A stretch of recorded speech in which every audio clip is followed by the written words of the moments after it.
बिस्मिल्लाहिर्रहमानिर्रहीम।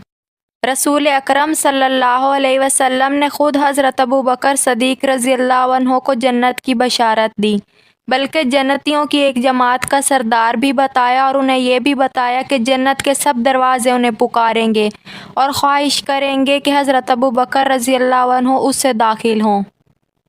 इन सब बातों के बावजूद हज़रत अबू बकर रज़ियल्लाहु अन्हु फरमाया करते थे कि काश मैं कोई दरख्त होता जो काट दिया जाता। कभी फरमाते काश मैं घास होता जिसे जानवर खा जाते, और कभी फरमाते काश मैं किसी मोमिन के बदन का बाल होता। हज़रत अबू बकर रज़ियल्लाहु अन्हु एक मरतबा एक बाग में तशरीफ़ ले गए। एक जानवर को देखकर ठंडी सांस भरी और फरमाया, तू किस कदर लुत्फ़ में है, खाता पीता है, दरख्तों के साए में फिरता है और आखिरत में तुझसे कोई हिसाब किताब नहीं। काश अबू बकर भी तुझसा होता। आखिरत के हिसाब किताब का इतना खौफ था, हालांकि नबी आखिरुज़्ज़मान खुद इनके जन्नती होने की बशारत दे चुके थे। एक मरतबा हज़रत रबिया असलमी रज़ियल्लाहु अन्हु से हज़रत अबू बकर रज़ियल्लाहु अन्हु किसी बात पर झगड़ बैठे और इन्होंने उन्हें कोई सख्त अल्फाज कह दिया, और फिर फ़ौरन ही ख्याल आया कि उन्हें सख्त लफ्ज़ कह गए हैं, इसलिए उनसे कहा तू भी मुझे यही लफ्ज़ कह दे ताकि बदला उतर जाए। तो उन्होंने ऐसा करने से इनकार कर दिया। इस पर हज़रत अबू बकर सदीक़ रज़ियल्लाहु अन्हु बोले, या तो मुझे भी यही लफ्ज़ कह दो, नहीं तो मैं हज़ूर सल्लल्लाहु अलैहि वसल्लम से जाकर अर्ज़ करूँगा।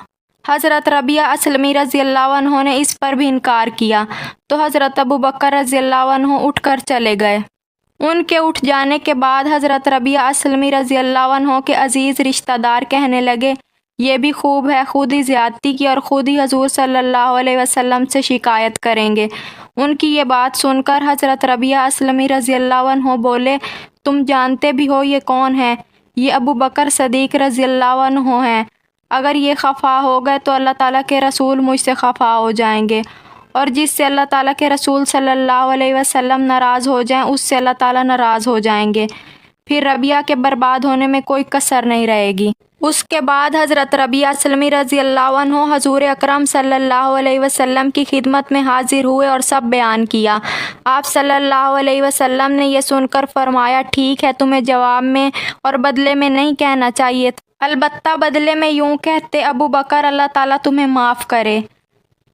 हम लोग तो एक नेकी करके ख़ुद को जन्नत का हकदार समझते हैं और गुनाह करते वक्त तो हिसाब किताब को सोचते ही नहीं। किस कदर अजीम इंसान थे ना वो, जो जन्नत की बशारत के बावजूद भी अल्लाह ताला का खौफ रखते थे। अल्लाह ताला हमें भी हिदायत दें, आमीन। एक बार दुरूद शरीफ पढ़ लें।